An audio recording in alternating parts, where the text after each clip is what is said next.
ஐஸ்வர்யா கருத்தரித்தல் மையங்களில் ஜனவரி 30 முதல் பிப்ரவரி 5 வரை இலவச ஆலோசனை மற்றும் சிகிச்சைகளில் மாபெரும் சிறப்பு சலுகை. ஃபில்மிவேட் தமிழ் நேயர்களுக்கு வணக்கம். சிசிஎல் எனப்படும் செலிபிரிட்டி கிரிக்கெட் லீக் தொடர் 2026ஆம் ஆண்டுக்கான மேட்சஸ் வந்து பயங்கரமாக இப்போ நாக் அவுட் ஸ்டேஜ்லாம் எல்லாமே முடிஞ்சு இப்போ செமிஃபைனலை ரீச் பண்ணியிருக்காங்க. ஸோ நாளைக்கு செமிஃபைனல் 4 டீம் விளையாட போகிறாங்க. செமிஃபைனல் 1 ஆஃப்டர்நூன் 2:30க்கு நடக்க போகுது. அதில் யார் யார் மோதுறாங்க அப்படின்னு பார்த்தீங்கன்னா பெங்கால் டைகர்ஸும் கேரளா ஸ்ட்ரைக்கர்ஸும் மோதுறாங்க. அந்த 2 டீமுமே ஆஃப்டர்நூன் பிறகு ஈவினிங்கில் செமிஃபைனல் 2 வேல்ஸ் சென்னை கிங்ஸுக்கும் கர்நாடகா புல்டோசர்ஸ்க்கு இடையிலுமே செமிஃபைனல் 2 மேட்ச் வந்து நடக்க போகுது. ஸோ சண்டே ஈவினிங் வந்து ஃபைனல்ஸ் வந்து நடக்க போகுது. ஸோ இந்த மேட்ச்லாம் பார்த்தீங்கன்னா கோயம்புத்தூர் விசாகப்பட்டினம் இங்கே தான் நடந்துட்டு இருந்தது. இப்போ கோயம்புத்தூரில் தான் அந்த செமிஃபைனல் ஃபைனல்லாம் நடக்க போகுதான். இந்த செலிபிரிட்டி கிரிக்கெட் லீக் தொடருக்கான 2026ஆம் ஆண்டுக்கான கோப்பையை எந்த அணி கைப்பற்ற போகுது அப்படிங்கிற ஒரு ஆர்வம் தான் இப்போ பரபரப்பாக போயிட்டுருக்கு. ஸோ அதுக்கு முன்னாடி இப்போ நம்ம சென்னை செமிஃபைனல் வந்த கதையை முதல்ல நம்ம பார்த்துடலாம். வழக்கம் போல் 8 அணிகள் இந்த வருடமும் மோதுனாங்க. சென்னை, கேரளா, கர்நாடகா, தெலுங்கு, மும்பை, பெங்கால், போஜ்புரி மற்றும் பஞ்சாப் இந்த 8 அணிகள் மோதினாங்க. இதில் வந்து இப்போ டேபிள் டாப்பில் யார் இருக்கா அப்படின்னு பார்த்தீங்கன்னா கர்நாடகா புல்டோசர்ஸ் தான் டாப்பில் இருக்காங்க.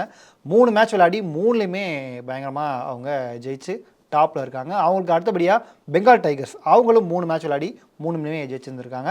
3வது இடத்துல கேரளா ஸ்ட்ரைக்கர்ஸ் அணி 3 மேட்ச்சில் 2 ஜெயிச்சு அவங்க 3வது இடத்துல இருக்காங்க.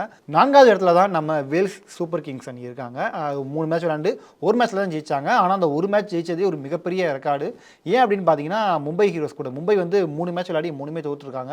ஸோ மும்பை கூட நம்ம விளையாண்டு ஒரு மிகப்பெரிய ரன் ரேட் அது கிடைச்சது மூலமாக அவங்க செமிஃபைனலுக்குள்ளே வந்தாங்க. விக்ராந்துடைய ஒரு சதம் வந்து மிகப்பெரிய அளவில் கொண்டாடப்பட்டது, மிகப்பெரிய பலமாகவும் இருந்தது. இப்போ சென்னை செமிஃபைனலுக்குள்ளே இருக்காங்க அப்படின்னா அதுக்கு இந்த விக்ராந்துடைய 64 பாலில் 100 ரன் அடித்தார். அதுக்கு பிறகு வரைக்கும் விளையாண்டுட்டு இருந்தார். கடைசியில் லாஸ்ட் பாலிங் 6 அடிக்க போய் தான் அவர் அவுட் ஆனார். அவர் சதம் அடித்த உடனே அவருடைய அண்ணன் மற்றும் நடிகருமான நடிகர் விஜயினுடைய அந்த மெர்சல் படத்துடைய ஸ்டெப்பெல்லாம் போட்டு பயங்கரமாக செலிப்ரேஷன் பண்ணார். அன்றைக்கி சோஷியல் மீடியாவில் அதுதான் ஒரு மிகப்பெரிய வைரலாக போயிட்டு இருந்தது. ஒரு வழியாக இப்படி தான் சென்னை அணி வந்து செமிஃபைனலுக்குள்ளே வந்தாங்க. ஸோ செமிஃபைனலில் சென்னை மோத போகிறது கர்நாடகா கூட. சிசிஎல் ரெகுலராக பார்க்குறவங்களுக்கு தெரிஞ்சிருக்கும். சென்னைக்கும் கர்நாடகாவுக்கும், அதாவது சென்னை ரைனோஸாக இருக்கும்போதும் சரி, இப்போ வேல்ஸ் சென்னை கிங்ஸாக மாறின பிறகும் சரி, சென்னைக்கும் கர்நாடகாவுக்கும் இடையில் வந்து ஒரு மிகப்பெரிய ஒரு ஹிஸ்ட்ரியே இருக்குது அப்படின்னே சொல்லலாம். காரணம் 2011-12 அப்போலேருந்து நம்ம எடுத்துக்கலாம். 2011லையும் 12லையும் சென்னை வந்து இந்த சிசிஎல் ட்ராஃபியை வந்து ஜெயித்தாங்க. அப்போ ஃபைனலில் அவங்க யார் கூட மோதி ஜெயித்தாங்க அப்படின்னு பார்த்தீங்கன்னா கர்நாடகா கூட தான். எப்படி நம்ம இப்போ ஐபிஎல் மேட்ச்லாம் பார்க்கும்போது சென்னை விசஸ் மும்பை வந்துச்சுன்னா ரொம்ப ஆக்ரோஷமாக உட்காந்து கண்டிப்பாக சென்னை ஜெயிக்கணும் அப்படின்னு பார்க்குறோம் பார்த்தீங்களா. அந்த மாதிரி சிசிஎல்லில் வந்து சென்னைக்கும் கர்நாடகாவுக்கும் இல்லை ஒரு மிகப்பெரிய பனிப்போரே போயிட்டு இருந்திருக்கு அப்படின்னு நம்ம சொல்லலாம். 2011லையும் 12லையும் சென்னை வந்து கர்நாடகாவை ஃபைனலில் தோக்கடிச்சு தான் கப்பு ஜெயித்தாங்க. அதுக்குன்னு அவங்களும் சலச்சால் கிடையாது, பயங்கரமாக விளையாடக்கூடியவங்க. 2013 மற்றும் 2014 இந்த அடுத்தடுத்த வருடங்களில் வந்து கர்நாடகா தான் கப்பையும் ஜெயிச்சிருந்தாங்க. ஸோ ஒரு மிகப்பெரிய ரைவல்ரியே போயிட்டுருக்கு நமக்கும். லாஸ்ட் இயர் கூட நம்ம எடுத்துக்கலாம். 2025 போன வருஷம் சிசிஎல் நடக்கும்போது அதில் குரூப் ஸ்டேஜில் வந்து கர்நாடகாட்ட சென்னை வந்து தோற்று போயிட்டாங்க. பட் அதுக்கப்புறம் நாம் செமிஃபைனலுக்கு சென்னை வந்தாச்சு. பார்த்தா செமிஃபைனலில் சென்னை விசஸ் கர்நாடகா இப்போ எப்படி நடக்க போதோ அதே மாதிரி தான் Chennai versus Karnataka semifinal match வந்து நடக்குது. இதில் குரூப் ஸ்டேஜில் தோற்ற நாம் எப்படியாவது பழி வாங்கணும் அப்படின்னு கர்நாடகாவை ஒரு வழியாக பழி வாங்கி அந்த செமிஃபைனலில் ஜெயிச்சு ஃபைனலில் வந்துட்டாங்க. பட் அன்ஃபார்ச்சுனேட்லி ஃபைனலில் பஞ்சாப் கூட மோதி சென்னை வந்து தோற்று போயிட்டாங்க. கப்பை நாம் இழந்துட்டோம். இப்போ அதே மாதிரி கிட்டத்தட்ட ஒரு வாய்ப்பு தான் சென்னைக்கு கிடச்சிருக்கு.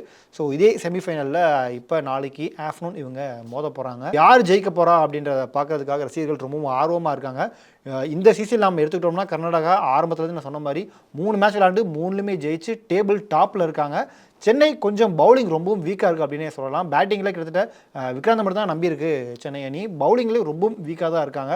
ஸோ சென்னை டீம் பவுலிங்கில் இன்னும் கொஞ்சம் சரி பண்ணிக்கிட்டு பேட்டிங்லேயும் மற்ற வீரர்கள் எல்லாருமே தங்களுடைய ஆட்டங்களை கொஞ்சம் நல்லா வெளிப்படுத்தினாங்க அப்படின்னா கண்டிப்பாக சென்னை அணி பலம் வாய்ந்த கர்நாடகாவை ஈஸியாக இது பண்ணலாம். பட் நம்ம பொறுத்திருந்து பார்ப்போம். ஏன்னா கர்நாடகா டீம் பயங்கர ஃபார்மில் இருக்காங்க. இந்த தடவை கப் அடிச்சே ஆகணும் அப்படின்ற வெறியோடு இருக்காங்க. நம்ம பசங்களும் நம்ம சென்னை டீமே சாதாரண ஆட்கள் கிடையாது. ஸோ அவங்களும் ஒரு ஃபயர் வந்துட்டால் வேறு மாதிரி விளையாடுவாங்க. ஸோ நம்ம பொறுத்திருந்து பார்க்கலாம். ஸோ இந்த வருஷம் சிசிஎல் எப்படி போயிட்டுருக்கு, செமிஃபைனல் 1 பெங்கால் vs கேரளா, அதில் யார் ஜெயிப்பா, இந்த செமிஃபைனல் 2 சென்னை vs கர்நாடகாவில் யார் ஜெயிப்பா, இந்த தடவை கப்பு யார் அடிக்க போகிறா அப்படின்ற உங்களுடைய கணிப்புகளை மறக்காமல் கீழே கமெண்ட் பண்ணுங்கள். அதே நேரத்தில் நம்ம வேல்ஸ் சென்னை கிங்ஸ் அணி இந்த ஒரு விஷயத்தை சரி பண்ணிக்கிட்டா இன்னும் அவங்க நல்லா விளையாடுவாங்க அப்படின்னு நீங்கள் எதை நினைக்கிறீங்களோ அதை மறக்காமல் கீழே கமெண்ட் பண்ணுங்கள். ஐஸ்வர்யா கருத்தரித்தல் மையங்களில் ஜனவரி 30 முதல் பிப்ரவரி 5 வரை இலவச ஆலோசனை மற்றும் சிகிச்சைகளில் மாபெரும் சிறப்பு சலுகை.